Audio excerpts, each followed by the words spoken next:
Assalamualaikum warahmatullahi wabarakatuh. Saya masuk Islam pada tahun 2002 karena pertanyaan kenapa. Kenapa sih Tuhan itu harus Allah? Kenapa sih Rasul itu harus Muhammad?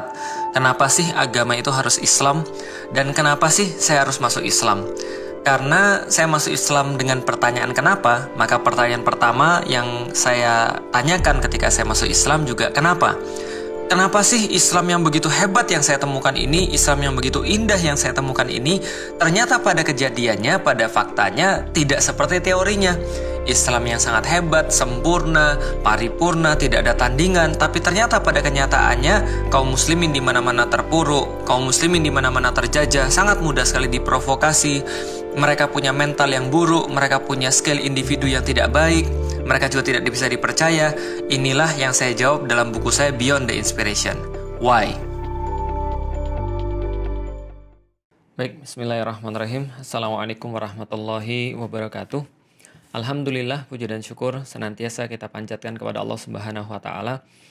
Dengan kesyukuran atas apapun yang telah Allah berikan kepada kita, khususnya keimanan yang telah Allah titipkan di dalam hati kita.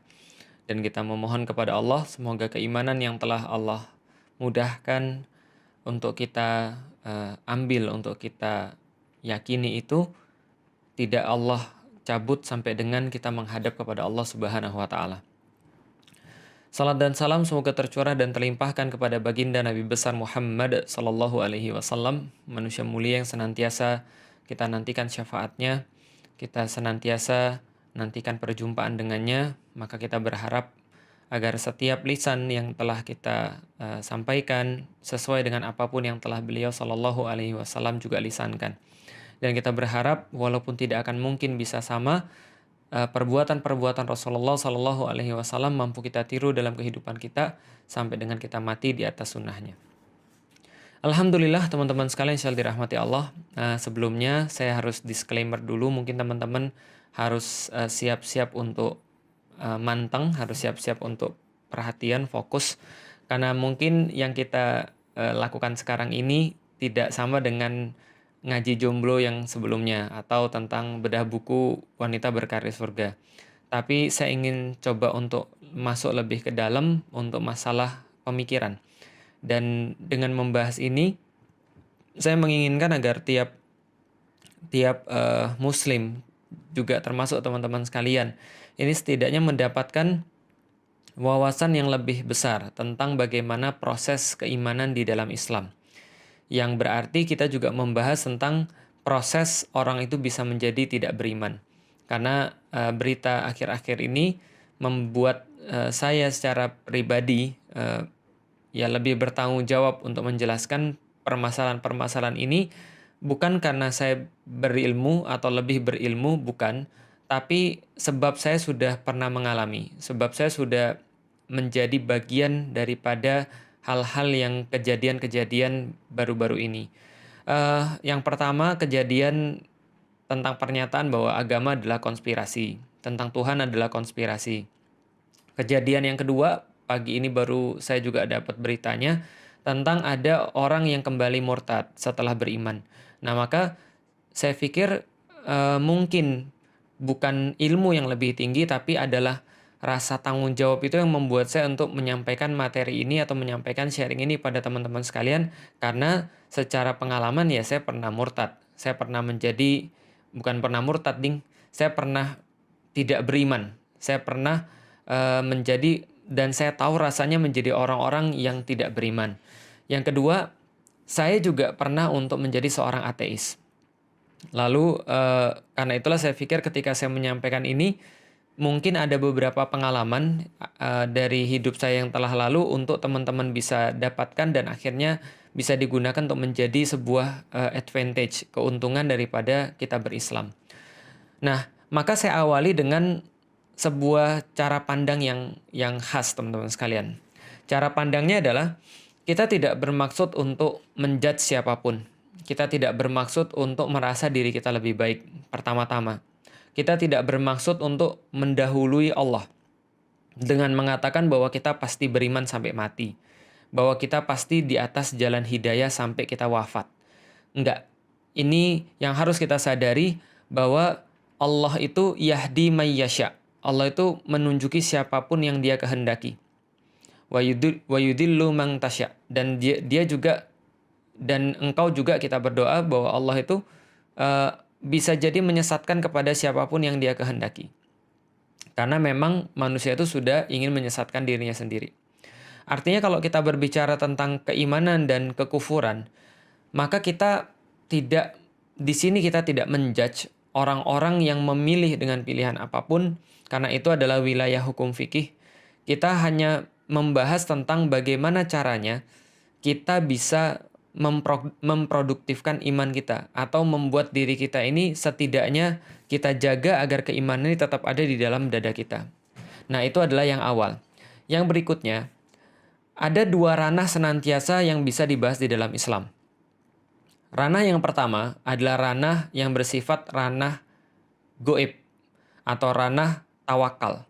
Yang kedua adalah ranah yang bersifat nyata, ranah yang bersifat terlihat, ranah yang bersifat bisa dimengerti dengan indera. Yaitu adalah kalau kita bicara ranah ikhtiar. Jadi ada dua ranah. Pertama adalah ranah tawakal, yang kedua adalah ranah ikhtiar. Yang kita sedang mau bahas di sini bukan ranah tawakal, tapi ranah ikhtiar. Maksudnya gimana? Contoh. Kalau kita bicara tentang ranah tawakal, maka tadi yang sudah saya disclaim di awal, bahwa menunjuki seseorang hanyalah hak Allah. Bahwasanya hidayah itu hanyalah hak prerogatif Allah. Dan Allah memberikan kepada siapapun yang Dia suka. Salah satu contohnya adalah kakak saya. Kakak saya nggak pernah saya dakwai. Saya sebagai seorang da'i, pengemban dakwah, saya tidak melakukan usaha saya yang terbaik untuk kakak saya. Tapi kakak saya tetap ditunjuki oleh Allah, dimudahkan jalannya untuk kepada agama Islam. Sedangkan ada orang-orang yang seperti Abu Thalib, pamannya Rasulullah SAW, yang didakwai oleh pengajar terbaik Rasulullah SAW dengan kurikulum terbaik, yaitu adalah Islam, tapi tetap tidak beriman kepada Allah. Nah, ini adalah ranah tawakal. Kita menganggap bahwa Allah adalah yang menguasai segala sesuatu. Maka ketika Allah katakan innaka la tahdi man ahbabta walakinallaha yahdi may yasha wa huwa a'lamu bil muhtadin, Allah katakan bahwa sesungguhnya kalian tidak bisa menjadi orang-orang yang menghantarkan hidayah atau memberikan hidayah, akan tetapi Allah lah yang memberikan hidayah itu, sedangkan Allah lebih tahu tentang siapa yang layak untuk diberikan hidayah. Nah, ini adalah ranah tawakal. Kita terlepas daripada itu semua. Yang kita bahas adalah ranah-ranah ikhtiar. Bagaimana caranya agar seseorang ini lebih dekat kepada hidayah dan lebih jauh daripada kekafiran, dengan memanfaatkan akal. Nah, ini yang kemudian mau kita bahas. Sehingga kedua pembahasan yang saya tadi sebutkan di awal, kedua berita yang membuat saya untuk live dan ngobrol sama teman-teman sekalian ini semuanya bisa tercover. Makanya judulnya akal, keimanan, dan kekafiran. Maka teman-teman sekalian, saya juga berusaha dalam live kali ini untuk ngomongnya nggak terlalu cepat, supaya mudah-mudahan teman-teman bisa lebih comprehend, lebih memahami apa yang mau saya sampaikan. Jadi gini teman-teman sekalian, kalau kita berbicara tentang akal manusia, maka akal ini adalah kualitas yang membedakan antara kita dan hewan. Kita nggak perlu agama untuk bisa menyimpulkan hal seperti ini. Karena memang ada banyak hal yang memang orang tidak perlu agama untuk menyimpulkan. Kita katakan sebagai common sense. Bahwasanya manusia punya akal dan hewan tidak punya, itu common sense. Dengan akal ini tentunya manusia jadi beda dengan hewan. Apa bedanya manusia dengan hewan? Manusia bisa berpikir. Kalau gitu kita lihat, apa itu yang dimaksud dengan proses berpikir? Maka proses berpikir sebenarnya kalau kita lihat secara logika adalah proses untuk menghukumi sebuah fakta. Itu adalah proses berpikir. Itu yang membedakan kita dengan hewan. Contoh misalnya. Ya, saya sering dikritik. Contoh misalnya itu pemborosan, ya udah. Contoh. Kalau manusia itu dikasih satu barang, misalnya contoh begini. Ini apa? Buku. Nah, ini berarti dia sudah dalam proses berpikir. Kenapa? Karena dia sudah melakukan sebuah penghukuman atas sebuah fakta. Dengan proses berpikir ini maka kita tahu harus ada sesuatu yang tersimpan di dalam benak seseorang itu untuk bisa menghukumi satu fakta. Sebaliknya, kalau ada seseorang yang dia tidak punya maklumat atau dia tidak punya referensi tentang satu hal tersebut, maka dia tidak akan bisa berpikir tentang sesuatu itu. Misal, saya ngasih antum aksara Cina, sedangkan antum nggak pernah belajar aksara Cina. Ada sekitar 9 ribuan aksara Cina yang bisa untuk dihafalkan. Saya sendiri cuma berkesempatan menghafal 200-300 aksara yang sekarang mungkin cuma tertinggal bisa nulis nama saya sendiri.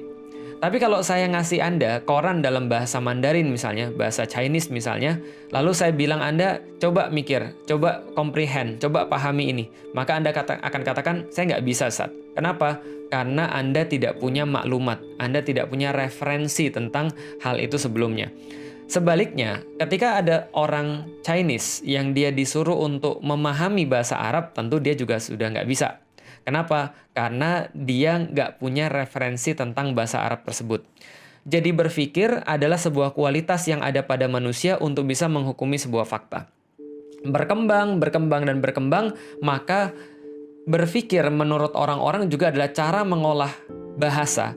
Bahasa itu adalah referensi, balik lagi. Mengolah bahasa di dalam kepala kita sehingga bisa menghasilkan sesuatu. Ya kurang lebih sama intinya. Nah, dan berpikir inilah yang akhirnya bisa membuat manusia itu menyadari sesuatu yang tidak disadari oleh hewan sehingga kualitas hidupnya harusnya lebih daripada hewan. Dan ternyata memang begitu. Yang namanya hewan itu nggak pernah berkembang, nggak pernah kreatif. Namanya kucing ya kucing. Kucing itu ya lahir, main-main, lari-lari, loncat-loncat, makan, main-main lagi, lari-lari, loncat-loncat, makan lagi, main-main, lari-lari, loncat-loncat, makan lagi sampai gede, lalu kemudian setelah gede dia kawin. Setelah dia kawin, dia beranak. Setelah beranak, dia punya anak. Anaknya gimana? Anaknya gitu lagi. Anaknya nggak bakal berkembang. Anaknya nggak akan bakal buat World Wide Web. Anaknya nggak bakal buat fintech. Anaknya nggak bakal buat ya teknologi-teknologi untuk mempermudah kucing. Contoh misalnya dia bilang, selama ini kesulitan-kesulitan kucing itu adalah ketika dia harus mengandalkan manusia untuk ngasih dia makan. Maka dia buat bagaimana caranya agar makanan itu tersedia sepanjang waktu. Itu nggak pernah. Atau kucing itu kemudian buat apps untuk bisa memfasilitasi mereka untuk ta'aruf online misalnya. Itu nggak mungkin. Maka dari dulu sampai sekarang kucing akan sama. Mereka nggak akan berkembang karena mereka nggak berakal. Tapi manusia karena dia berakal, maka dia bisa berkembang. Dan dia bisa untuk memahami apapun yang ada di sekelilingnya. Ini kualitas yang memang justru sangat penting sekali. Maka hanya manusia yang bisa dikasih tanda-tanda tertentu lalu bisa menunjuk sesuatu di balik tanda-tanda itu. Ini manusia. Nah, maka kalau kita berbicara tentang Tuhan, tentang agama, maka dari dulu agama itu senantiasa merangsang akal manusia untuk bisa membuktikan adanya Tuhan. Jadi kalau kita bicara tentang agama yang benar ya, agama yang benar itu adalah agama yang dari dulu memang merangsang manusia untuk berpikir. Memang mengajak manusia untuk menggunakan akalnya. Karena kalau tidak menggunakan akalnya, manusia ini pasti akan berbuat satu kerusakan. Karena gini, kalau kita bicara tentang hewan salah itu wajar karena dia nggak punya akal. Contoh, Anda pernah lihat di jalan, anjing lagi nafsu ketemu dengan anjing lain, anjing jantan yang sedang nafsu ketemu dengan anjing betina. Pada saat musim kawin, ya mereka pasti kawin. Mereka nggak peduli ada apapun di depannya. Yang penting mereka kawin. Mau ada orang, mau ada yang ngevideoin, mau ada yang cie-ciein, mau ada yang nyorakin, ya mereka tetap aja kawin. Karena kenapa? Karena mereka nggak peduli, mereka nggak punya akal. Yang ada pada mereka hanya nafsu. Kalau seandainya kucing lagi lapar, lalu ada ikan asin, ya akan diambil. Dia nggak akan nanya ini punya siapa. Dia nggak akan mikir ya, karena dia memang nggak punya akal.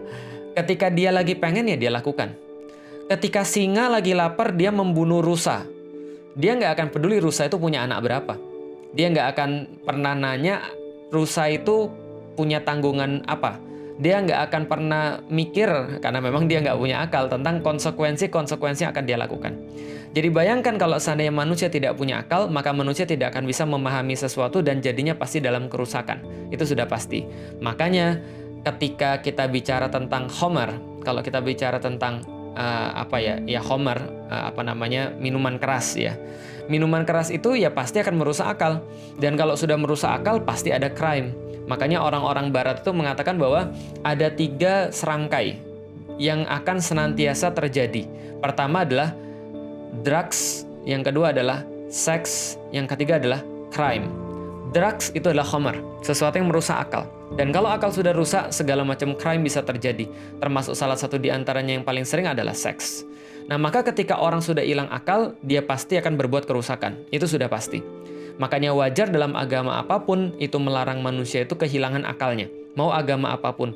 Karena kita tahu, apalagi agama-agama samawi, agama-agama yang diturunkan dari langit, yang punya Tuhan yang satu, monoteisme itu pasti adalah agama-agama yang melindungi akal. Contoh misalnya, di dalam Islam, khamar itu dilarang. Bahkan orang-orang Arab mengatakan bahwa khamar itu ummul jaraim. Ibunya seluruh tindakan-tindakan kriminal. Karena kalau sudah hilang akal, ya sudah habis semuanya. Kisah yang sangat terkenal, Utsman bin Affan itu pernah mengatakan bahwa ada seorang ahli ibadah yang dia sudah ibadah sangat lama sekali, kemudian dia digoda oleh syaitan yang menyerupai seorang pelacur. Dia mengundang seorang ahli ibadah ini ke rumahnya, lalu dia tutup pintunya, dia ancam agar ahli ibadah ini nggak boleh keluar sebelum melakukan salah satu di antara yang dia tawarkan. Yang pertama adalah dia harus bunuh anak kecil, kalau nggak mau dia harus berzina dengan perempuan itu tadi. Yang ketiga kalau nggak mau ya sudah bunuh. Lalu kemudian, yang ketiga bukan bunuh. Yang pertama bunuh anak kecil, yang kedua adalah berzina dengan dia, yang ketiga adalah minum khamar. Maka tentu sebagai ahli ibadah dia mikir dong, yang mana yang paling ringan? Maka dia bilang, wah kalau saya berzina ini adalah dosa besar, apalagi membunuh. Maka kayaknya yang paling masuk akal menurut dia, adalah minum khamar. Karena dia pikir dia nggak ada masalah kalau minum khamar. Di antara dosa-dosa itu, dia milih minum khamar. Akhirnya apa yang terjadi? Ketika dia minum khamar, yang terjadi adalah dia hilang akal. Dan ketika dia hilang akal, dia nggak bisa bedain lagi ini bini orang atau bini dia, ini halal atau haram. Maka dia berzina dengan perempuan tadi. Ketika dia berzina dengan perempuan tadi, maka dia melihat anak kecil, dia juga tidak bisa mikir lagi karena sudah hilang akalnya, maka dia bunuh anak kecil tadi. Maka gara-gara khamar, 2 dosa yang lain ikut. Maka dikatakan khamar ini adalah ummul jaraim, adalah ibunya seluruh tindakan kriminal. Atau kita katakan hilangnya akal itu akan membuat manusia pasti akan melakukan kerusakan demi kerusakan. Orang-orang yang nggak punya akal itu bisa melakukan apapun. Bisa melakukan hal yang paling sadis. Kenapa? Karena dia sudah nggak punya akal. Jadi orang yang nggak punya hati itu mungkin diawali daripada nggak punya akal. Karena dia sudah nggak bisa lagi membedakan segala sesuatu dengan akalnya tadi. Balik lagi, maka agama itu yang benar dari dulu pasti menyeru manusia dengan memanfaatkan akalnya. Pasti menyeru manusia untuk merangsang akalnya agar bisa digunakan untuk bisa menemukan satu prinsip hidup yang paling utama. Menyadari satu hal yang sangat jelas. Apa hal yang sangat jelas? Keberadaan Tuhan di balik semua ini. Maka agama-agama apapun dari dulu, kalau misalnya itu adalah benar, dalam arti memang benar-benar agamanya disampaikan apa adanya, itu pasti agama yang senantiasa mengajak manusia untuk berpikir. Kalau sekarang ada agama-agama misalnya yang melarang manusia untuk berpikir, berarti sudah tidak fitrah lagi. Bukan agama yang original lagi. Kenapa? Karena kalau kita tahu dan kita baca sejarah, seluruh agama itu pasti ngajak manusia untuk berpikir, karena berpikir itulah yang membedakan antara manusia dan hewan. Maka manusia suruh mikir, hewan nggak pernah disuruh mikir, karena memang nggak bisa. Maka hewan tidak perlu untuk berpikir agar dia bisa menyembah Allah Subhanahu wa Ta'ala. Mereka bertasbih senantiasa. Burung-burung bertasbih, maka kemudian gunung-gunung bertasbih, pohon-pohon bertasbih pada Allah dengan cara-caranya sendiri. Sabbaha lillahi ma fis samawati wa ma fil ard di dalam Al-Qur'an. Artinya yang disuruh untuk beriman cuma mereka yang punya akal. Karena iman ini adalah konsekuensi orang-orang yang menggunakan akal. Siapa yang disuruh untuk beriman? Cuma 2. Wa ma khalaqtul jinna wal insa illa liya'budun. Maka tidak kami ciptakan jin dan manusia kecuali untuk beribadah kepada kami, kepada Allah Subhanahu wa Ta'ala. Maka yang tidak punya akal tidak disuruh untuk melakukan proses untuk menyembah Allah secara dengan menggunakan akalnya, dengan imannya. Malaikat-malaikat misalnya, malaikat-malaikat itu tidak diciptakan kadar di dalam mereka akal. Sehingga mereka tidak diperintahkan untuk memikirkan tentang apapun yang ada di langit dan bumi untuk bisa menyembah Allah. Mereka otomatis menyembah Allah. Mereka otomatis mensucikan Allah. Mereka otomatis mengagungkan Allah karena mereka tidak diberikan pilihan. Tapi jin dan manusia diberikan pilihan dengan akalnya.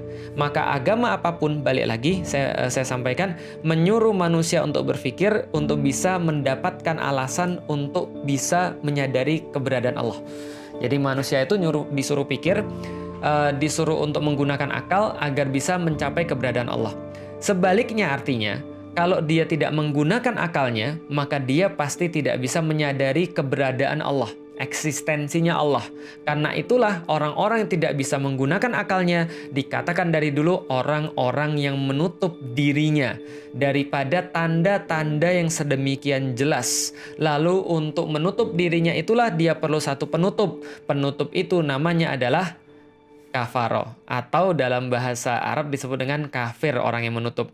Kafaro itu menutup. Kafir orang yang menutup. Menutup apa? Menutup akalnya daripada tanda-tanda yang telah diberikan sangat jelas sekali. Maka sejarah menunjukkan kepada kita juga begitu. Misal Nabi Ibrahim misalnya, yang sangat terkenal sebagai nabi, kalau orang-orang zaman sekarang mengenal sebagai bapak semua agama. Karena Yahudi, Nasrani, Islam itu adalah diturunkan daripada Nabi Ibrahim. Walaupun kita tahu di dalam Al-Quran, Nabi Ibrahim bukan Yahudi, Nabi Ibrahim bukan Nasrani, Nabi Ibrahim adalah seorang Muslim yang baik. Dan anak-anaknya pun Muslim, dalam arti Muslim berserah kepada Allah Subhanahu wa Ta'ala. Yaitu adalah orang yang Hanif. Oke, kita balik lagi.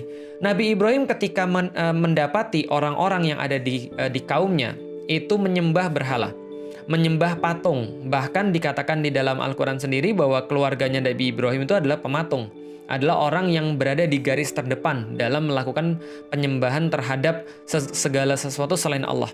Mereka buat patung yang berlainan bentuk, mulai dari yang besar sampai yang kecil, karena peradaban mereka adalah peradaban Mesopotamia. Dan peradaban Mesopotamia ya memang seperti itu. Mereka memvisualkan Tuhan-Tuhan mereka dalam bentuk patung-patung, dalam bentuk sesembahan-sesembahan.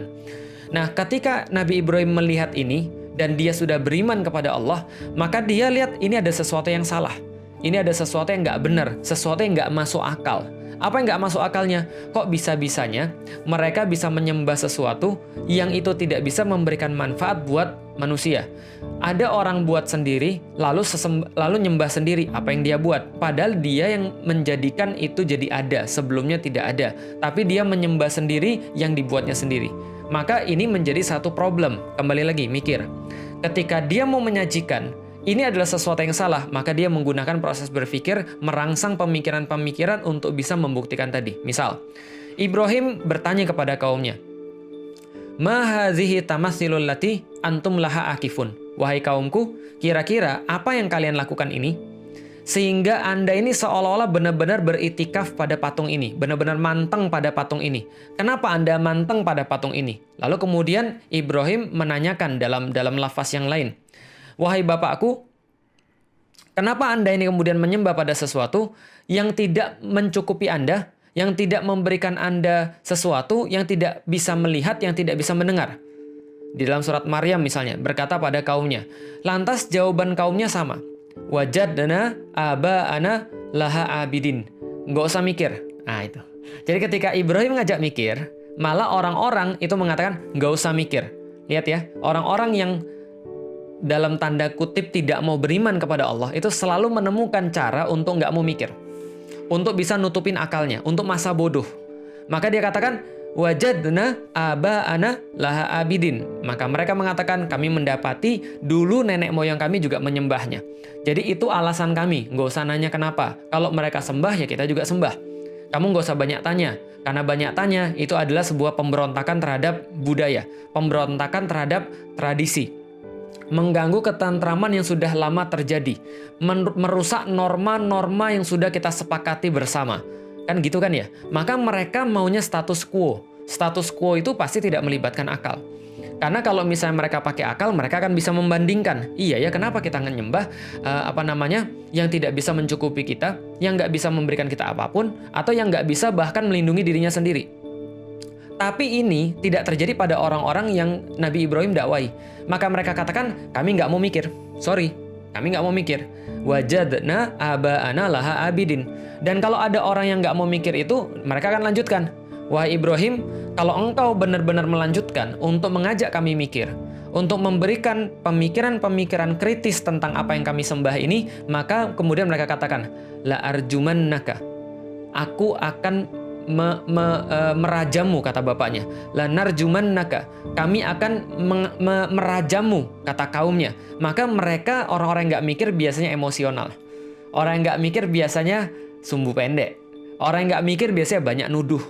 Orang yang nggak mikir biasanya banyak untuk, ya kalau zaman sekarang nyewa buzzer, lalu kemudian bikin opini di media sosial dan seterusnya. Ini orang-orang yang nggak mau mikir.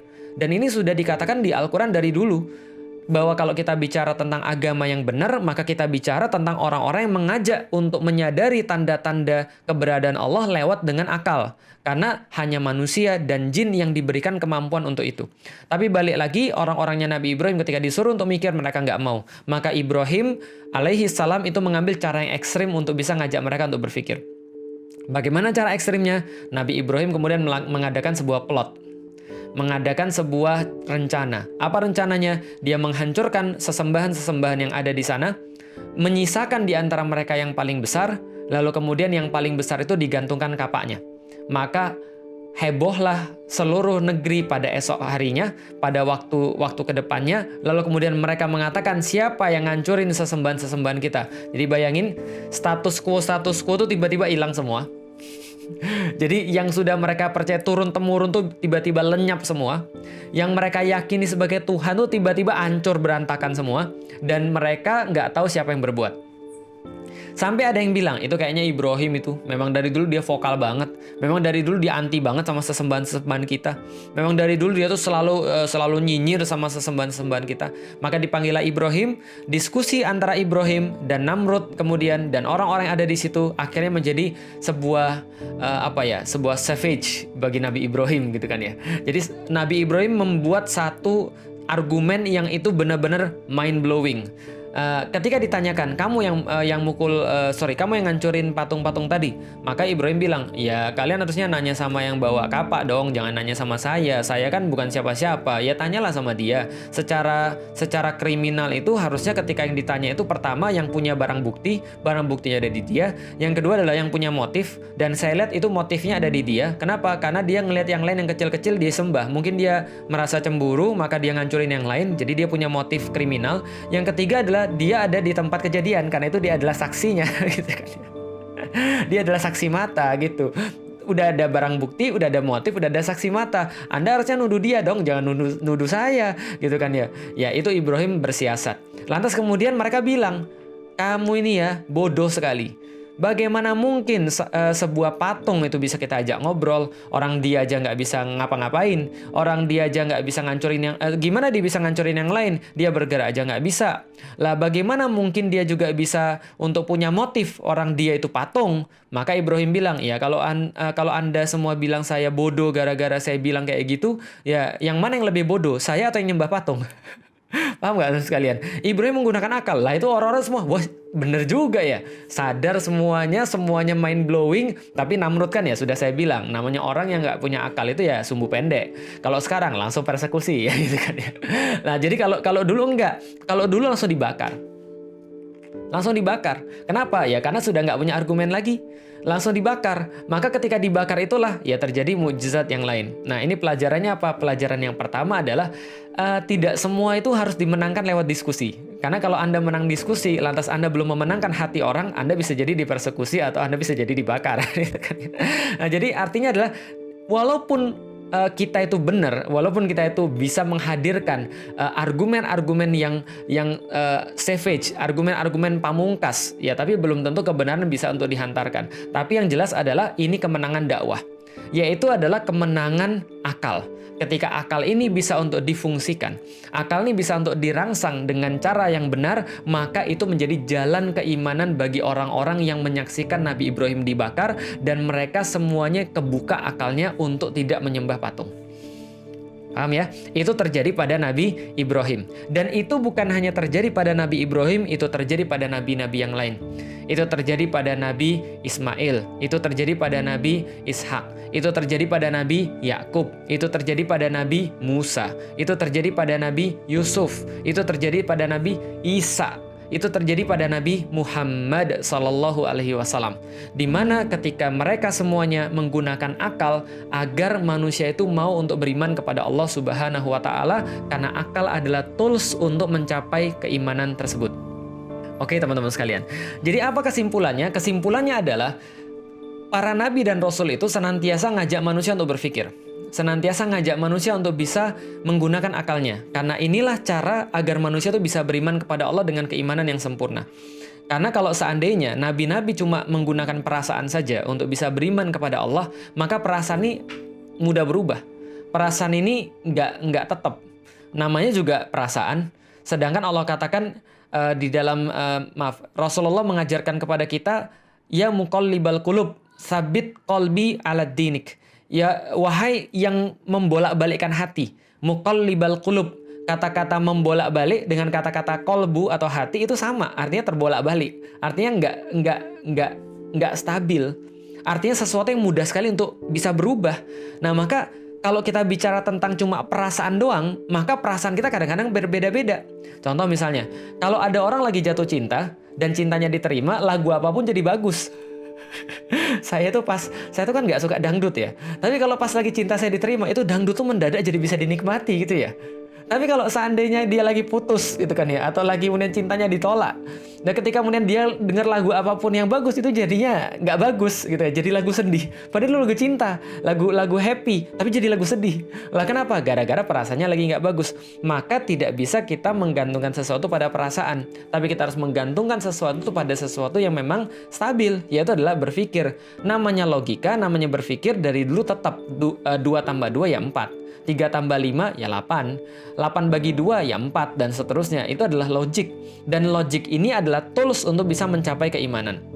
Maka di dalam Al-Quran juga ketika memaknai keimanan Allah katakan fa'lam annahu la ilaha illallah. Maka fa'lam. Fa'lam itu artinya apa? Ketahuilah. Ilmuilah. Anda harus punya ilmu untuk mengatakan la ilaha illallah. Untuk mengatakan tidak ada sesembahan, tidak ada Tuhan selain Allah. Kita lanjutin. Berarti ada kesamaan antara Nabi dan Rasul, yaitu mereka mengajak orang untuk berpikir. Contoh, di dalam surat Yasin itu ada pemuda yang ngajak orang-orang untuk berpikir. Kenapa kalian nggak nyembah para Nabi? Katanya kalian mengatakan bahwa Allah itu adalah Tuhan. Allah itu adalah pencipta. Allah itu adalah pemberi rizki. Lah kenapa Anda malah mintanya pada yang lain? Dan ini Nabi-Nabi nggak pernah minta duit sama Anda. Lah kalau mereka minta duit sama Anda, mungkin Anda menolak karena mereka ada motif untuk cari uang misalnya. Tapi mereka nggak pernah minta uang sama Anda. Mereka bahkan sulit untuk bisa mendakwai Anda. Kenapa Anda tidak beriman? Ini menggunakan akal. Pertanyaan-pertanyaan itu senantiasa menggunakan akal. Nabi Muhammad, Masya Allah. Nabi Muhammad itu dari awalnya saja ketika Al-Quran turun itu sudah ngajak manusia untuk berpikir. Saya sudah nyampein. Di dalam Al-Quran surat yang pertama turun adalah Iqra' bismi rabbikal ladzi khalaq. Khalaqal insana min 'alaq. Iqra' wa rabbukal akram. Alladzi 'allama bil qalam, 'allamal insana ma lam ya'lam. Iqra' artinya asal katanya qara'a. Qara'a artinya baca. Qara'a yaqra'u artinya membaca. Tapi tidak hanya membaca, karena membaca itu bisa diwakilkan dengan cara lain, dengan kata-kata yang lain. Tapi Iqra' ini lebih kepada baca yang bersifat teliti. Baca yang bersifat menganalisis. Baca yang bersifat menghitung-hitung, baca yang bersifat menelaah, baca yang bersifat reading itu adalah maksudnya coba kamu benar-benar pantengin. Itu maksudnya adalah Iqra. Maka kata-kata Iqra ini menjadi Qur'anan. Qur'an artinya adalah sesuatu yang bukan hanya dibaca, tapi dimengerti, dipahami, dianalisis, lalu kemudian diturunkan, lalu kemudian dihitung-hitung, lalu kemudian ditelaah, ya segala macamnya itu terkandung dalam Iqra. Iqra bismi rabbikal ladzi khalaq. Iqra bi ismi rabbika. Ismi rabbika diartikan dengan namamu, tapi ismi dalam bahasa Arab juga tanda-tanda. Misal, Felix itu tandanya apa? Ya disifati dengan Felix. Sipit, putih, ganteng katanya. Berarti itu ada ismi saya, ismi. Maka ketika ada orang Arab bertanya, man ismuk atau ma ismuk, sorry. Siapa namamu? Artinya dia ingin bertanya, kamu tuh ditandai dengan apa?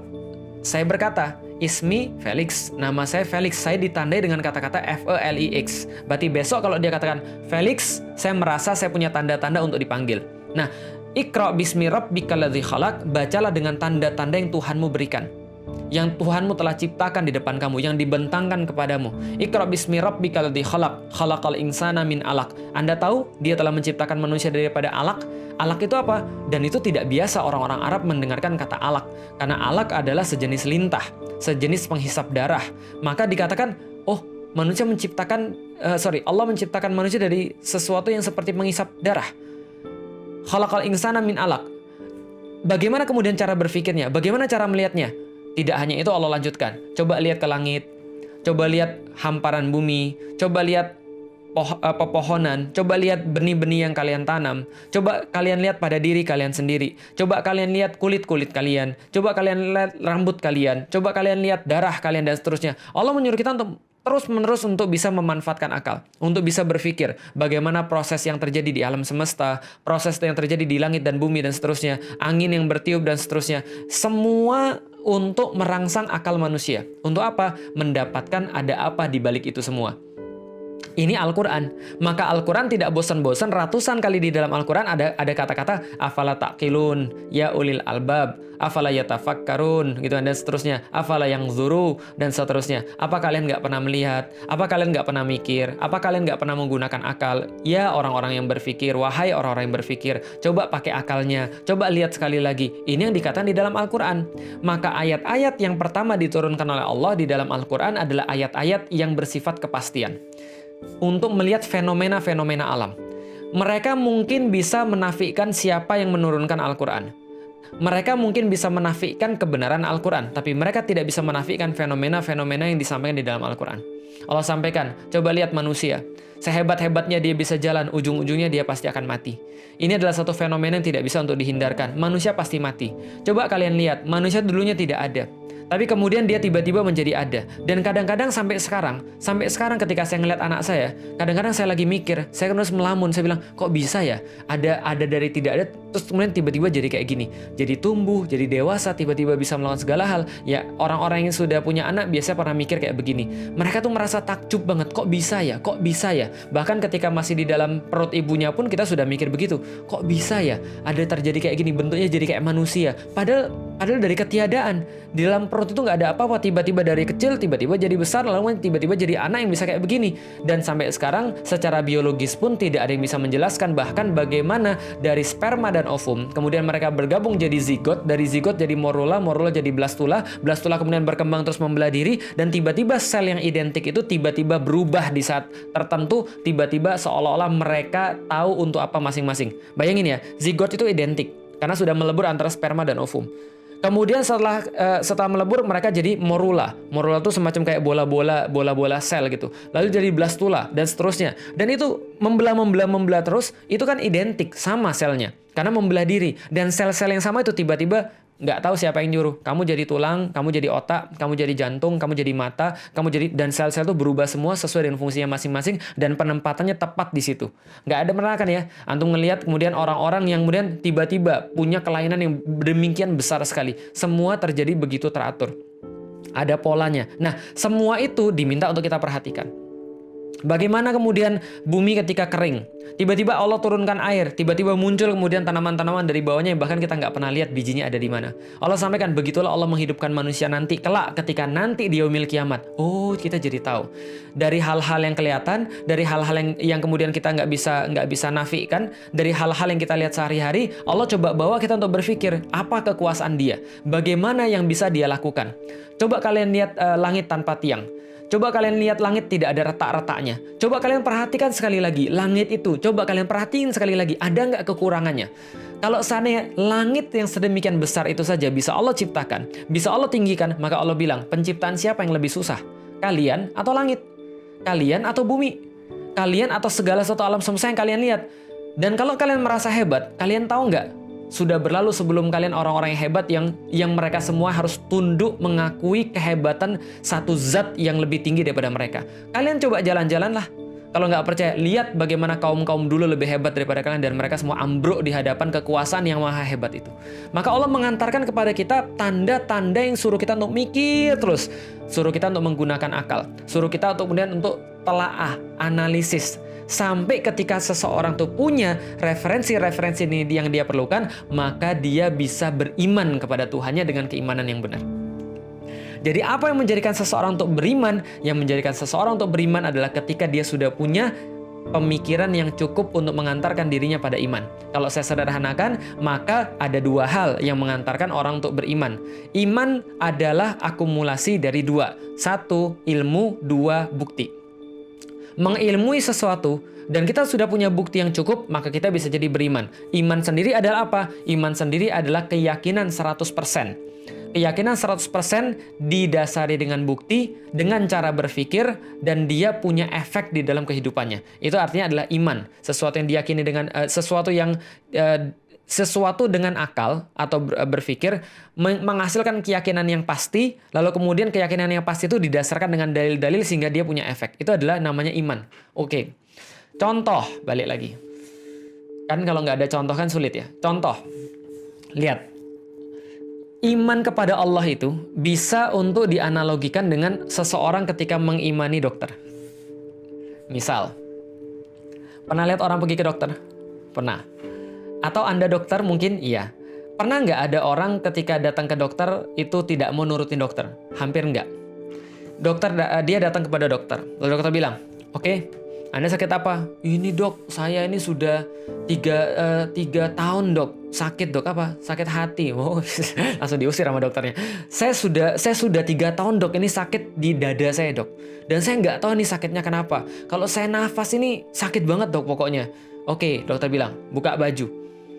Buka baju nggak? Buka baju. Duduk. Guling. Buka mata. Jangan menjem. Julurkan lidah. Saya mau masukin termometer. Masukin termometer. Nggak ada orang yang pernah protes sama dokter. Kenapa? Karena orang tuh udah yakin banget sama dokter. Nggak pernah ada kan ya? Dokter bilang, buka baju. Wih, dokter mesum. Masa saya dulu belum apa-apa buka baju? Nggak pernah ada yang bilang begitu. Orang sama dokter itu ya pasti beriman. Dalam tanda kutip ya. Bukan iman seperti agama. Tapi ini analogi aja. Orang sama dokter tuh pasti beriman. Dia pasti yakin. Karena dia yakin efeknya yang saya bilang tadi, dia mau melakukan apapun perintah dokternya. Tidak dikatakan bahwa keyakinan pada dokter itu adalah sebuah konspirasi. Ya nggak bisa gitu. Nah kenapa? Karena keyakinannya dia pada dokter, iman dia didasarkan pada sesuatu hasil berpikir. Apa hasil berpikir? Apa ilmu? Apa bukti? Sehingga dia bisa menjadi iman kepada dokter tadi. Lihat. Orang bisa tahu dokter itu dari tanda-tandanya. Dari biismi, dengan tanda-tanda kedokteran. Contoh misalnya, Anda masuk ke ruangan dokter, ruangannya berwarna putih, baunya khas desinfektan, lalu kemudian ruangannya rapi, ruangannya bersih. Oh ini kayaknya benar, ini dokter. Apalagi ada foto-foto dia lagi salaman sama sultan gitu kan ya, dia lagi salaman sama orang-orang yang penting gitu ya. Wah ini benar, ini kayaknya dia punya reputasi. Apalagi dia keluar dari ruangannya, lalu ke tempat prakteknya dia pakai baju khas dokter, jas warna putih, sisirannya ke atas gitu kan ya, rapi, punya kacamata, terlihatnya adem. Oh ini dokter beneran ini kayaknya. Saya semakin yakin. Maka dia semakin yakin karena ada tanda-tanda yang menyebabkan akalnya itu bisa mengkomprehend, memahami bahwa ini memang benar-benar dokter. Apalagi di situ biasanya ada pajangan yang paling penting, surat izin praktek, gitu kan ya. Sudah ada surat izin praktek, berarti ini dokter beneran. Akan beda ceritanya apabila akal Anda tidak menemukan tanda-tanda kedokteran itu. Maka Anda akan menolak untuk meyakini dan mengimani dokter tadi. Contoh, masuk ruangan dokter, ruangannya warna hitam, bau banget, pesing, dan ada bau menyan juga. Karena di situ ada menyan yang dibakar. Lalu kemudian di atasnya ada lampu disco yang kemudian kerlap-kerlip itu. Dan dokternya keluar, dokternya gondrong, rambutnya kayak nggak pernah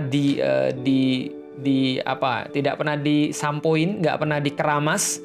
Dan giginya hitam, giginya bau ketika ngomong, dan dia nyuruh Anda buka baju. Anda pasti langsung kabur. Anda pasti langsung keluar. Apalagi kalau dia ngasih resep, Anda nggak pernah akan makan. Tapi kalau resep ini dikasih sama dokter yang Anda bisa buktikan secara akal bahwa dia benar-benar dokter sehingga Anda yakin, maka Anda akan ngambil resep dia, Anda akan beli berapapun harganya, Anda akan ikuti perintah-perintahnya, Anda akan turuti apa maunya karena Anda yakin dia dokter. Apalagi sudah direkomendasikan sama teman Anda, kamu pergi ke tempat dokter ini deh, dia keren banget. Lah kenapa? Gue pas pergi ke sana, Masya Allah, baru di pintunya aja sembuh gue. Nah, misalnya contoh, ada referensi kayak gitu. Maka Anda semakin yakin karena akal Anda sudah comprehend. Akal Anda sudah memahami. Maka orang bisa yakin kalau akalnya bisa menemukan ilmu dan bisa menemukan bukti terhadap sesuatu. Dan itu berlaku pada semua hal.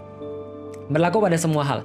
Ketika Anda nggak meyakini seseorang, berarti Anda kurang bukti. Dan Anda kurang ilmu tentang dia. Tapi kalau Anda sudah mengenal dia, Anda sudah punya bukti-bukti daripada orang yang lain, testimoni atau apapun lah, endorsement dan segala macam, Anda bisa meyakini. Maka ada dua hal yang sangat penting supaya orang tuh bisa trust sama Anda. Yang pertama adalah ilmu, yang kedua adalah bukti atau pengalaman-pengalaman yang sudah pernah kita jalani bersama dia. Nah, balik lagi. Berarti kalau kita bicara tentang agama, orang itu baru bisa beriman pada sesuatu kalau dia sudah punya bukti, sudah punya ilmu. Dan itu yang terjadi juga dengan Allah Subhanahu wa Ta'ala. Maka Allah ketika di dalam awal-awalnya, ketika periode-periode Makkiyah, yang Allah hadirkan apa? Yang Allah hadirkan adalah ngajak manusia untuk berpikir agar mereka mengilmui dan agar mereka mengumpulkan bukti agar Allah itu memang eksis. Bukan. Agar mereka tahu bahwa Allah itu memang eksis. Maka terhadap orang-orang yang kekeh, yang kemudian ngotot mengatakan bahwa Tuhan itu konspirasi, Tuhan itu cuma akal-akalan manusia, Tuhan itu cuma menipu, Allah katakan, hatu burhanakum. Ya sudah, bawa bukti Anda kalau gitu. Dan hadirkan bukti Anda dan coba coba dikompilasikan dan coba dikomparasikan dengan bukti-bukti yang Allah berikan. Kalau seandainya bukti Anda lebih bagus, bisa jadi Anda yang benar. Tapi kalau bukti Anda tidak cukup bagus, mau nggak Anda beriman kepada Allah? Ini yang terjadi pada saya. Ketika saya melihat Islam, saya mencari tentang Islam, yang saya dapatin adalah kekalahan demi kekalahan intelektual. Kekalahan demi kekalahan logika saya. Padahal saya pikir saya sudah cukup untuk menggunakan logika saya. Dan ketika saya menggunakan logika saya jadi ateis, saya jadi agnostik, lalu kemudian saya berpikir, saya mengatakan bahwa saya harus jujur pada hasil pemikiran saya, yaitu adalah saya tidak bisa punya bukti bahwa Tuhan itu tidak ada. Saya tidak pernah bisa membuktikan bahwa Tuhan ini cuma ide saja, konspirasi orang, atau misalnya dikatakan bahwa ini cuma menipu manusia seperti teori saya. Saya nggak bisa untuk membuktikan seperti itu, apalagi dihadapkan pada Islam. Habis. Maka ketika Allah katakan di dalam Al-Quran, wa in kuntum fi raibim mimman nazzalna ala abdina fa'tu bi suratim min mislih, dan bila kalian tetap dalam keraguan dengan apa yang kami turunkan terhadap hamba kami Muhammad, maka datangkanlah satu surat yang semacamnya. Saya kemudian merasa sangat lemah. Kenapa? Karena saya tidak bisa mendatangkan yang semacam dengan Al-Quran. Begitupun juga dengan orang-orang Arab ketika ada Rasulullah Shallallahu Alaihi Wasallam. Mereka melihat Al-Quran berbahasa Arab, mereka sendiri berbahasa Arab, bahkan sangat expert dalam bahasa Arabnya, bahkan sangat tinggi dalam pemahaman syairnya, tapi mereka tunduk di hadapan Al-Quran walaupun mereka sangat membenci Rasulullah Muhammad. Mereka bisa menolak kebenaran Al-Quran, mereka bisa menolak kebaikan yang diperintahkan oleh Al-Quran, tapi mereka selamanya tidak pernah bisa untuk menafikan dan menolak keindahan Al-Quran dari segi gramatika, dari segi bahasanya. Ini yang menjadi kemudian tanda bagi saya, yang kemudian membuat saya merasa overpowered. Ini terlalu hebat, ini terlalu keren. Maka kemudian dikatakan wad'u syuhada'akum min dunillahi in kuntum shadiqin. Kalian bisa ajak pembantu-pembantu Anda, pembantu-pembantu kalian, mau manusia, mau bukan, tapi selain Allah, in kuntum shadiqin. Kalau Anda memang termasuk orang yang benar. Fa'illam taf'alu walan taf'alu. Dan kalau kalian tidak mampu dan gak bakal pernah mampu, Allah katakan. Kenapa? Karena Allah tahu apa yang dia ciptakan, manusia. Dan Allah tahu batasnya manusia seperti apa. Maka dari situ Allah merangsang akal manusia. Kalau kalian merasa hebat, datengin aja yang semacamnya. Tapi kalau kalian gak bisa, harusnya kalian tunduk dong. Fair dong. Karena manusia itu punya akal untuk apa? Aku ciptain akal manusia, aku sudah tahu sampai di mana dia, dan aku cuma menciptakan akal manusia supaya kalian bisa beriman kepadaku. Seolah-olah begitu. Jadi kalau ada orang yang mereka sampai sekarang tidak mau untuk beriman kepada Allah, bisa jadi mereka berpikir, tapi berpikir mereka belum sampai pada tahapan yang jujur. Maka coba lihat apa yang menghalangi Abu Lahab untuk beriman pada Rasulullah. Apa yang menghalangi Abu Jahal untuk beriman pada Rasulullah. By the way, Abu Jahal itu adalah julukan yang diberikan oleh Rasulullah. Nama sebelumnya adalah Abu Hakam. Abul Hakam artinya adalah bapak yang bijaksana, bapak yang mikir, bapak yang keren, cerdas. Tapi Rasul katakan dia bukan Abul Hakam. Dia bukan bapak yang cerdas, tapi dia bapaknya orang-orang bodoh. Karena dia bodoh, karena dia nggak menggunakan akal. Kok bisa begitu? Suatu waktu ada trio kuek-kueknya orang-orang Quraisy, namanya Abu Jahal, Abu Sufyan, dan Al-Akhnas bin Syarik. Tiga-tiganya ini datang ke tempat Rasulullah untuk mengawasi Rasulullah baca Quran. Mereka pengen tahu kekuatan Rasulullah itu apa. Malam-malam mereka mengendap-endap, mendengarkan Rasulullah membaca Quran, dan mereka stunning di situ, tidak bisa beranjak tiga-tiganya, dengerin Al-Quran sampai menjelang subuh. Pulang dengan sebuah kekecewaan, mereka bilang, jangan sekali-kali lagi kita kesini. Kita kalau ketahuan kita bakal bahaya, jangan kesini besok. Ternyata apa yang terjadi? Besoknya mereka tanpa direncanakan, tanpa janjian, mereka tiga-tiganya ke situ lagi karena mereka kangen dengan keindahan Al-Quran. Rasulullah baca lagi sampai menjelang subuh, mereka ada di situ sampai mereka pas sudah ada cahaya, mereka saling lihat satu sama lain dan mereka saling bilang, kamu kan sudah saya bilang jangan di sini. Kamu juga saya sudah bilang jangan di sini. Kenapa kamu masih di sini? Mereka saling tuduh dan mereka punya kesepakatan lagi besok jangan ke sini lagi. Hari ketiga tebak apa yang terjadi? Tiga-tiganya tanpa janjian mau lagi kemudian untuk mendengarkan Al-Quran. Tiga-tiganya hari ketiga, malam ketiga mereka pulang dengan kemudian sumpah masing-masing. Kalau kita ke sini lagi celaka kita habis. Maka jangan demi Lata, demi Uzza, jangan kesini lagi. Apa kata orang-orang kalau kita kesini? Kita ngakuin agamanya Muhammad. Maka mereka nggak ke situ lagi. Tapi Al-Akhnas bin Syarik punya sebuah ganjalan. Karena dia mikir. Maka kemudian dia katakan dia datengin Abu Sufyan, dia bilang sama Abu Sufyan, Abu Sufyan, kita kan tahu ya, bahwa kita datang ke sana kan bareng-bareng. Iya. Kamu dengar juga apa yang saya dengar kan? Iya. 3 hari berturut-turut. Iya. 3 malam berturut-turut. Iya. Lalu kemudian Al-Akhnas nanya pada Abu Sufyan. Abu Sufyan, menurutmu Al-Quran itu benar atau enggak? Kalau indah ya sudah pastilah, kita sudah tahu sama-sama. Kalau indah iyalah, tapi benar atau enggak? Muhammad benar atau enggak? Abu Sufyan bilang, gimana ya? Saya tuh orang yang ngerti tentang syair. Dan saya tuh tahu tentang buatan manusia dan ini sama sekali buatan manusia. Bukan kayak gini. Muhammad benar. Al-Quran benar. Abu Sufyan bilang gitu. Lantas dua-duanya bilang, loh kalau gitu kita coba nanya sama Abu Jahal, Abu Hakam gitu kan ya, Abul Hakam. Oke kalau gitu mereka datang dua-duanya ke tempat Abu Jahal. Dan mereka nanya yang sama, Abu Jahal kamu kan bareng-bareng kami dengerin Al-Quran ya? Iya. Menurut kamu Al-Quran itu benar atau salah? Muhammad tuh benar atau salah? Abu Jahal bilang, ya benar lah. Loh, berarti kesimpulannya sama nih. Bahwa Al-Quran ini benar, Al-Quran ini gak ada salahnya. Muhammad tuh benar. Abu Jahal bilang, iya. Saya tahu Al-Quran itu benar karena nggak mungkin dibuat oleh manusia. Saya tuh pintar gini-gini gitu kan ya. Saya tuh walaupun gini-gini saya masih pintar, pakai akal. Tapi dia bilang, tapi saya nggak bisa ngakui Muhammad. Bener iya, tapi saya nggak bisa ngakui. Saya nggak bisa bersyahadat. Loh kenapa? Coba lihat. Nah tadi kan akal ya. Kalau ini akal atau bukan? Lihat nih. Jawaban Abu Jahal kenapa dia tidak bersyahadat walaupun tahu Al-Quran itu benar, walaupun tahu Rasulullah Muhammad itu benar, walaupun dia tahu Al-Quran itu bukan dibuat oleh manusia. Abu Jahal bilang, ya kan kalian tahu, Muhammad itu baninya beda dengan kita. Dia Bani Abdul Manaf, kita Bani Makhzum. Maka kita beda dengan dia. Maka Bani Abdul Manaf dan kita senantiasa berseteru dalam segala hal. Nah, kadang-kadang dia menang, kadang-kadang kita yang menang. Kalau dia hari ini menang karena kudanya lebih cepat, besok kita bisa latih kuda yang lebih cepat untuk bisa menang dari mereka. Dan kalau hari ini mereka menang gulat, besok kita bisa latih laki-laki yang lebih kuat untuk bisa menang gulat sama mereka. Kalau hari ini seandainya mereka bisa buat syair yang lebih bagus daripada kita, besok kita bisa menang lawan mereka karena kita juga bisa buat syair yang lebih bagus lagi, melatih orang lebih bagus lagi. Tapi kalau Anda mengakui Al-Quran ini, wahai sahabat-sahabatku, Abu Sufyan dan Al-Akhnas bin Syarik, kalau kalian mengakui Al-Quran ini, selama-lamanya kita nggak akan bisa menang dari mereka. Itu berarti akal atau alasan, akal atau perasaan, akal atau membohongi diri sendiri, membohongi diri sendiri. Itu bukan akal, belas bukan akal. Maka yang bisa menghalangi manusia daripada beriman kepada Allah adalah gengsi. Adalah segala sesuatu yang bukan akal. Allah katakan di dalam Al-Quran, apa yang menghalangi iblis untuk bersujud kepada Adam, itulah yang menghalangi manusia untuk bisa beriman. Apa? Aba wastakbar. Aba wastakbar. Aba, bodoh amat, abai, seralu dah. Mau ngomong apa? Serah, hidup gua. Nanti kalau gua masuk neraka, gua juga nggak ngajak lo. Ngapain lo ribut? Udah, lu sana aja pemegang kunci surga. Dasar kadrun. Aba, wastakbar, merasa dirinya lebih penting daripada orang lain, merasa dirinya lebih tinggi daripada orang lain. Istikbar adalah kesombongan, adalah takabur. Apa takabur? Batarul haq wal ghamtun nas, kata Rasulullah. Adalah menolak kebenaran dan meremehkan manusia. Kenapa aku harus bersujud pada manusia? Sedangkan manusia diciptakan dari tanah, aku diciptakan daripada api. Ana khairu minhu. Zaman sekarang adalah, kenapa aku harus nurutin dia? Dia kan nggak pesantrenan.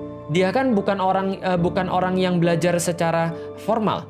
Aku kan pesantrenan, aku lebih tinggi dong. Aku bisa baca kitab, aku lebih hebat dong. Dan bukan hanya ana khairu minhu, tapi nahnu khairu minhum. Kami lebih baik daripada mereka. Kenapa? Karena kami lebih tahu tentang negeri ini. Karena kami lebih tahu tentang bagaimana kebaikan. Karena kami adalah yang paling NKRI. Kami adalah yang paling Pancasila, dan seterusnya. Ini adalah kenyataan, teman sekalian. Merasa lebih baik daripada orang lain, sehingga dia berhak untuk menentukan orang lain itu seperti apa. Tapi bukan menggunakan ayat-ayat Allah. Mereka nggak mau diskusi, mereka nggak mau ngapa-ngapain, sebagaimana yang terjadi pada kaumnya Nabi Ibrahim yang ketika dikritik, mereka nggak mau diskusi, mereka nggak mau ngobrol, mereka maunya hanya mempersekusi, mereka maunya hanya berbuat kekasaran. Ini adalah yang terjadi pada zaman sekarang juga. Maka apa yang bisa membuat orang beriman? Akalnya. Apa yang bisa membuat orang tidak beriman? Tutupi akalnya. Maka disitulah saya katakan, beriman itu sederhana. Anda cukup jujur dengan pemikiran Anda. Tapi menjadi kufur itu sangat sulit karena Anda harus terus-menerus konstan membohongi diri Anda sendiri. Seperti yang dilakukan oleh Abu Jahal kepada orang-orang yang meyakini dia. Kepada dirinya sendiri. Nah, sedangkan Abu Sufyan ketika dia sudah bebas daripada Abu Jahal, dalam tanda kutip dia sudah bisa untuk mikir sendiri lalu memutuskan sendiri, apa yang dia lakukan? Dia masuk Islam. Karena itulah kita bisa tahu cerita ini. Karena Abu Sufyannya masuk Islam. Bisa dipahami sekalian. Nah, balik lagi. Dari tadi kita bahas itu, teman-teman sekalian. Cuma untuk mendapatkan satu kesimpulan yang sangat indah sekali. Apa kesimpulan yang sangat indah? Islam adalah agama yang sangat mengajak orang untuk mikir. Dan kalau Anda berhenti mikir, Allah justru mengkritik Anda. Allah justru memperingatkan Anda. Lihat orang-orang yang masuk neraka. Orang-orang masuk neraka sa'ir, Allah katakan adalah mereka yang berkata, "Lau kunna nasma'u na'qil." Lau kunna nasma'u au na'qilu ma kunna fi ashabis sa'ir. Kalau aja kami mau denger dan kami mau mikir, dengerin peringatan dan mikir tentang itu, maka kami tidak akan pernah berada di dalam neraka jahanam. Neraka sa'ir, mohon maaf. Ada lagi kemudian yang dikatakan oleh Allah, walaqad dzara'na li jahannama katsiran minal jinni wal insi. Telah masuk ke dalam neraka jahanam sebagian besar daripada jin dan manusia. Lah kenapa? Lahum qulubu la yafqahuna biha. Mereka punya kolbu, mereka punya akal. Kolbu ini adalah akal dan hati. Lahum qulubu la yafqahuna biha, tapi mereka tidak memahami dengannya, mereka tidak faqih dengannya, mereka tidak tafakuh dengannya, mereka tidak menggunakan akalnya untuk bisa memahami tanda-tanda keberadaan Allah. Walahum a'yunun la yubsiruna biha, mereka punya mata tapi tidak bisa melihat tanda-tanda keberadaan Allah. Walahum adhanun la yasma'una biha, dan mereka punya telinga tapi tidak mau digunakan untuk mendengarkan ayat-ayat keberadaan Allah. Ulaika kal an'am balhum adol, mereka seperti binatang ternak yang tidak menggunakan akal. Balhum adol, bahkan lebih rendah, karena binatang ternak pun tidak pernah melakukan kemaksiatan, tidak pernah melakukan pembangkangan, tidak pernah melakukan kesadisan yang bisa dilakukan oleh orang-orang yang sudah menutupi akalnya. Maka kafir itu bukan status selama-lamanya, tapi status pada orang-orang yang sangat sombong, yang sangat kemudian merasa bahwa dirinya lebih tahu daripada Allah, dan mereka menutupi akal mereka daripada tanda-tanda yang sudah sedemikian blunt, yang jelas, yang sudah dihadirkan oleh Allah Subhanahu wa Ta'ala. Jadi itu yang bisa membuat orang juga menjadi kufur, menjadi kafir. Menjadi kufur artinya dia bisa jadi seorang muslim tapi dia tidak menerapkan aturan-aturan Allah. Tapi dia menolak segala sesuatu dari Allah. Itu namanya kufur. Kafir adalah orang-orang yang sudah tidak meyakini lagi rukun iman dan rukun Islam.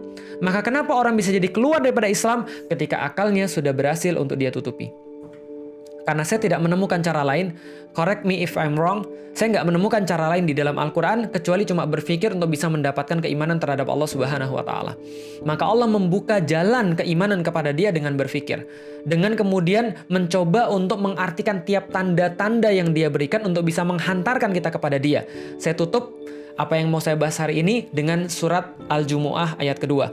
Huwallazi ba'atsa fil ummiyina rasulam minhum yatlu alaihim ayatihi wa yuzakkihim wa yu'allimuhumul kitaba wal hikmah wa in kanu min qablu lafi dhalalim mubin. Allah katakan adalah Dia yang mengutus rasulnya di kalangan penduduk Ka'bah, di kalangan keturunan daripada Ibrahim, orang-orang yang kelak nanti akan mempunyai tugas. Apa tugasnya? Membacakan ayat-ayat Allah sampai mereka faham siapa Tuhannya sebenarnya. Lalu kemudian wa yuzakkihim, mensucikan hati mereka, wa yu'allimuhumul kitaba wal hikmah, baru mengajarkan pada mereka tentang agama, halal dan haram, Quran dan hadis, dan hikmah dan ketinggian-ketinggian yang hanya Allah berikan pada orang-orang tertentu. Wa in kanu min qablu lafi dhalalim mubin. Padahal sebelumnya mereka adalah orang yang sangat parah. Tapi kalau mereka bisa menutupi akal mereka kembali lagi parah karena mereka tidak melakukan 4 proses yang disampaikan Allah di dalam surat Al-Jumu'ah. Kita sambung dalam kajian-kajian atau sharing-sharing yang lain. Semoga bermanfaat teman-teman sekalian. Tolong kalau seandainya teman-teman merasa ini adalah sesuatu yang baik dan perlu untuk disebarkan, sampaikan pada siapapun yang teman-teman kenal. Kenapa? Yang saya khawatir adalah kalau seandainya orang-orang tidak punya pembanding lalu mengambil pemikiran-pemikiran yang salah dan menyebabkan mereka menjadi ragu terhadap Islam mereka sendiri. Mudah-mudahan bermanfaat. Kalau ada yang salah saya mohon maaf. Billahi taufiq wal hidayah wa fu minkum. Assalamualaikum warahmatullahi wabarakatuh.